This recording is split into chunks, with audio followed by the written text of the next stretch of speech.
Hey everybody, it's Kenny K here again, and I wanted to talk to you about the Thing prequel from 2011.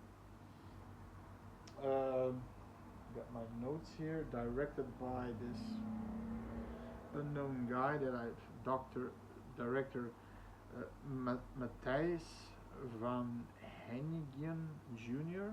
That's a mouthful. It gets 6.2 on IMDb, which is actually a pretty good score. I give it a 5.5. Um, I'm a huge The Thing fan. It's that and Halloween, the original one, and now the original from 1982, I guess, from Carpenter, and Halloween's Carpenter are my two favorite horror movies of all time. Now, I'm not gonna spoil this one for people who did not seen this one yet. So basically, it's a story about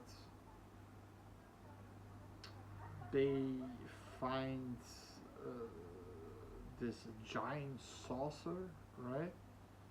Um, Basically, it's the same premise as the original movie. Basically, they find a giant saucer. They find this block of ice, so this creature that crawled out, and it's now in a block of ice, and they want to take samples of it, and eventually it escapes, and it commits mayhem and paranoia and suspicion between the Norwegian um scientists and so on. So now you've got Mary Elizabeth Winston as Kate Lloyd. What the fuck she was doing there, I don't know. And the last place you want to be. And he was the leader, Ulrich Thompson, Dr. Sadler. He asked her and her partner, Eric Charleston, Eric Christian Olsen, Adam Finch, to join them in this Antarctic Norwegian mission. And she couldn't do everything she said was, nah, we're not gonna do that. Every time he said, nah, we're not gonna. When he wanted to, when they had the block of ice and they wanted to drill in it, she said, shouldn't we wait?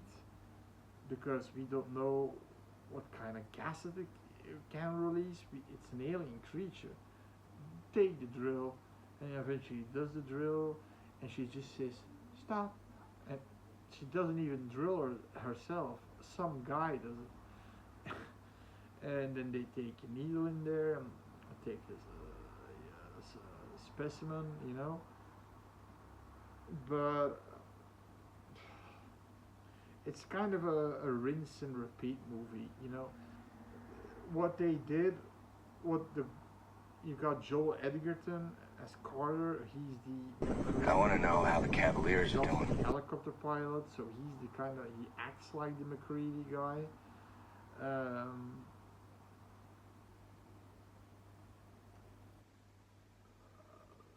the acting isn't bad. The acting isn't bad, but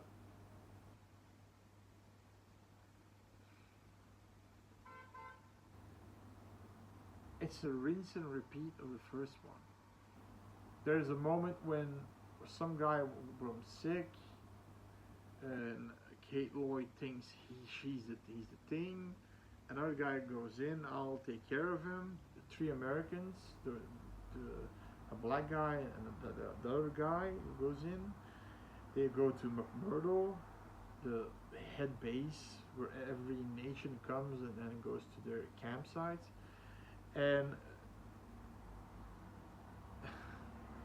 she's trying to, you know, sign him down, that he has to come down, and he has to come down because she thinks there's a thing on board. And when this happens, of course, there is a thing on board. I'm not going to say who, but that situation proceeds to a crashing somewhere deep in the mountains. Now,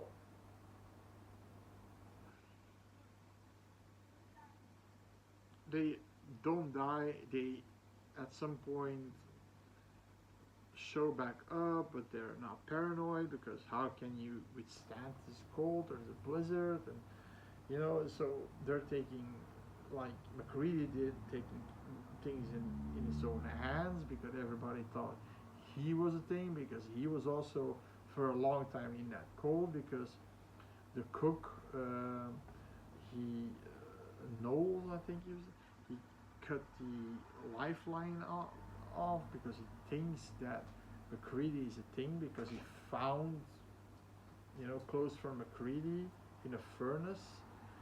So he was 45 minutes in a blizzard, and then of course Childs, being the hothead he is, he wants to kill him immediately, and then he of course takes the dynamite. Somebody touches me, we all go. He says, okay, McCready.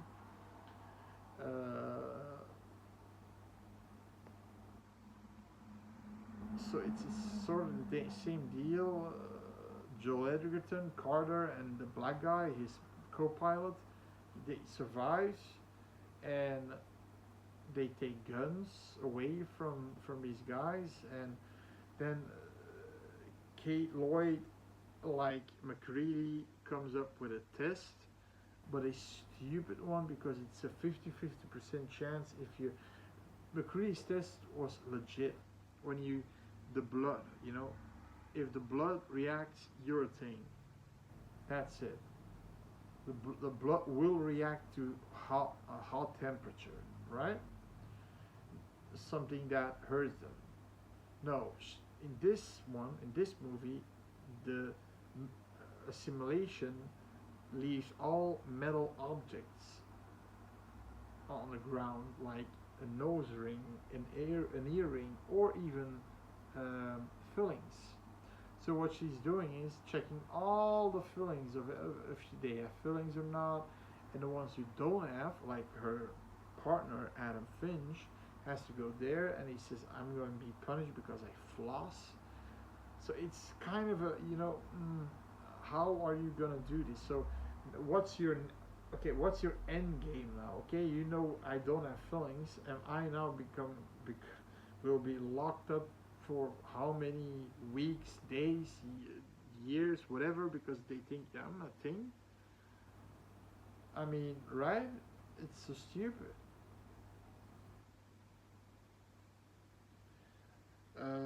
But what I did like was, so let's talk about the pros, right?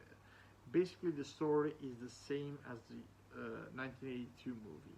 There's even a few references to the original one, The Thing from Another World, from 1981 or 82, from Howard Hawks, which is also, by the way, a creepy movie for a black and white movie. Only there are a few stupid things. When they try to get the UFO out of the ice, they use termites charges, and the explosion was so big that apparently they didn't thought it was going to be this big, and you could see the edge of the background because it was on a Studio Universal lot, and you could see the edge of the background. And then when they reached where you can see the plane from above from the airplane, you can see a guy with a snowplow making the form of the alien landing platform, and then he scuffles up away. there was a few faulty moments, but like I said, this movie is basically the same as the first one. Again, only the way they kind of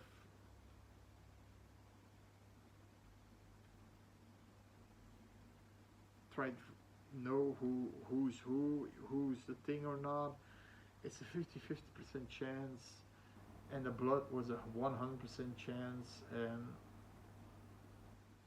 and this came from a Korean helicopter pilot. Kate Lloyd is a scientist, so do something, Kate Lloyd. You're there for, what the fuck are you there for? Making snow angels?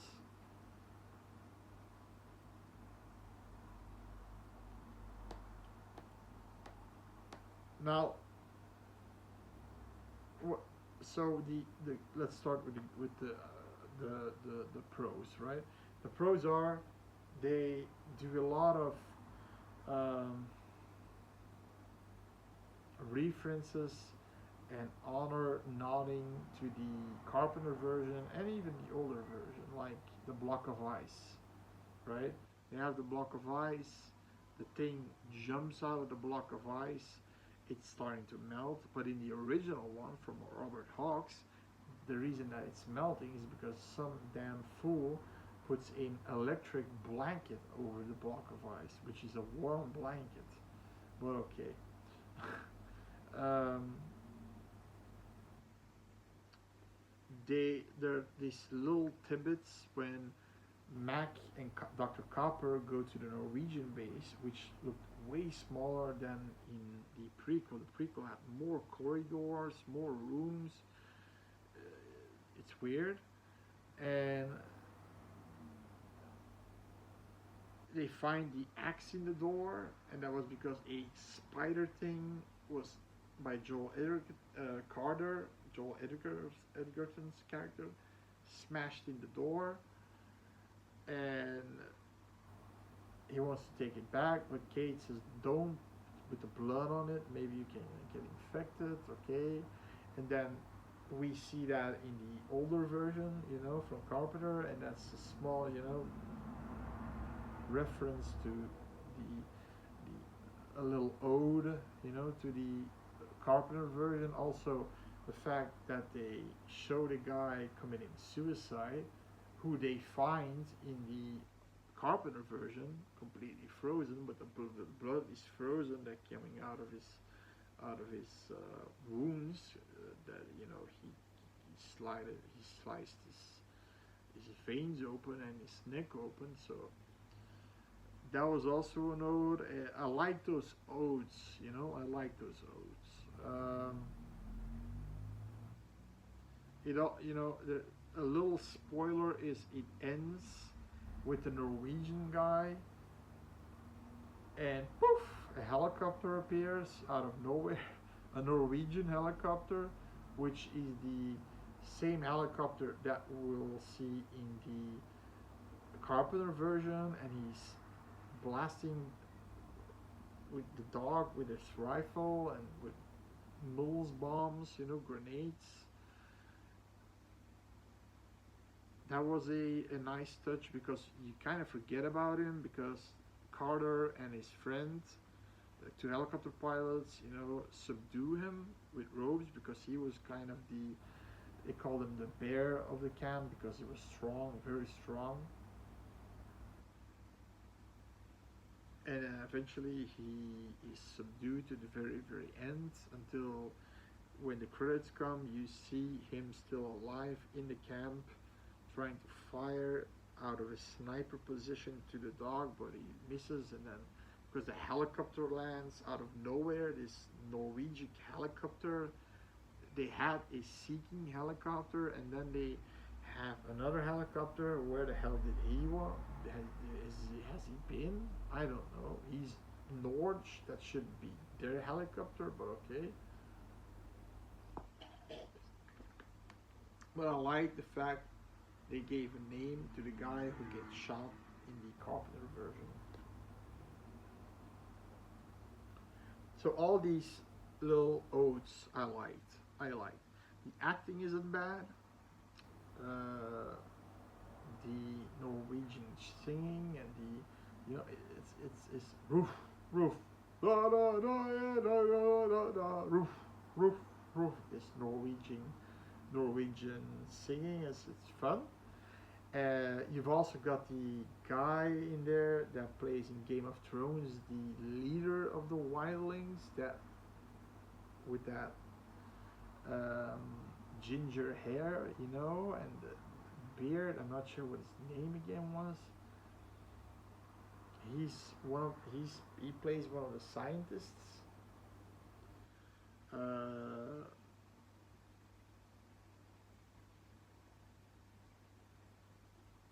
So the acting is good. The odes are fun to see.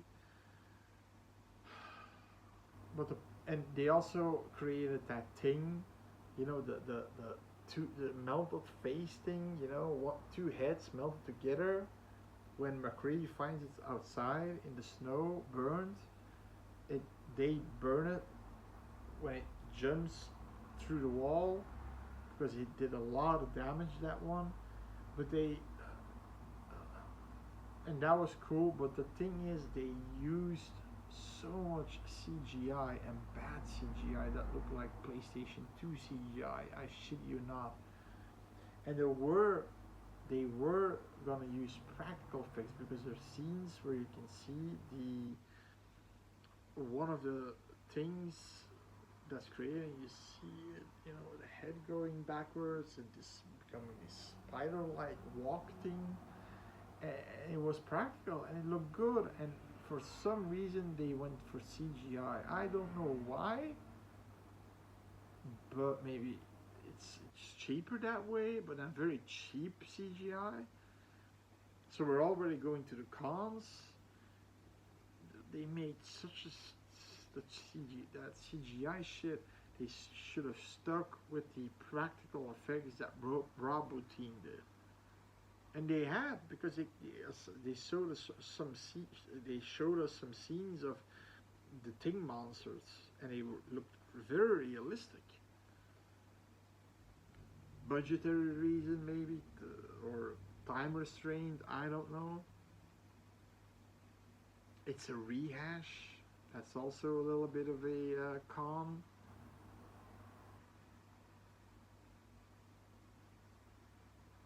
Like I said, Carter is basically McCready.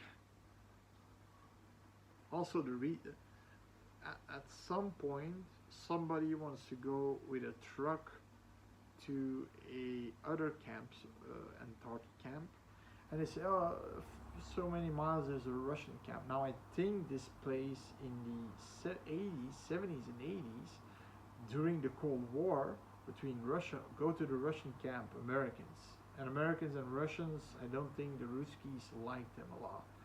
So,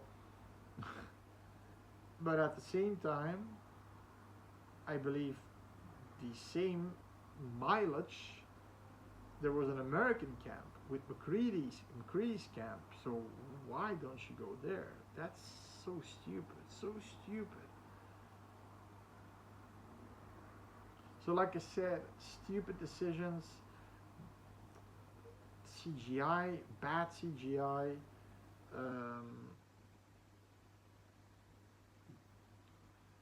a rinse and repeat.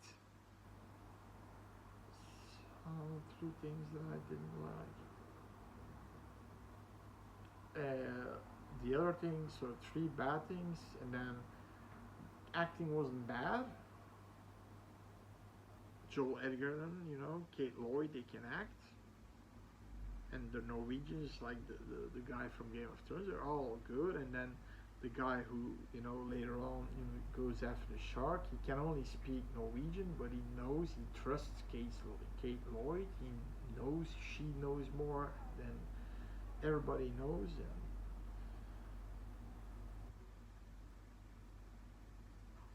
so, well,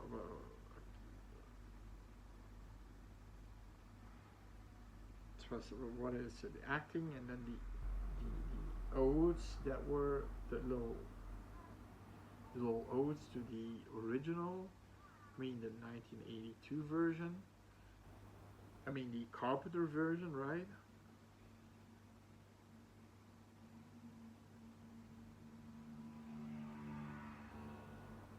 And that's about it.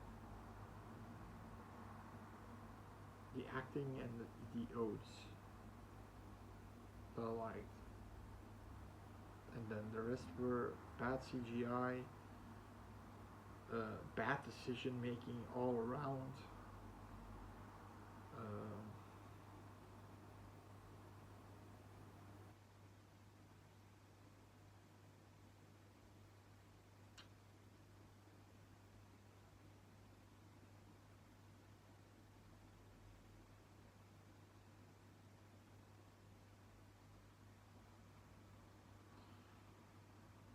So you got about 2.2. I think you got about 2.2. That's why I give it a 5.5. It's worth a second watch. It's not that bad. It's really not that bad. And but if you've seen this, you're gonna be itching for the carpenter version. So yeah, to see that one, the better one. You know, that in my point, 10 out of 10 one. You know. So that's about it. I'm not gonna spoil anything more for people who didn't seen this one before. The ending is sort of unsatisfiable, and a stupid decision is made, and more I'm not gonna say about that. So yeah, that's it. The prequel on the thing. Subscribe would be a badge of honor. It's free, and see you next time. Bye.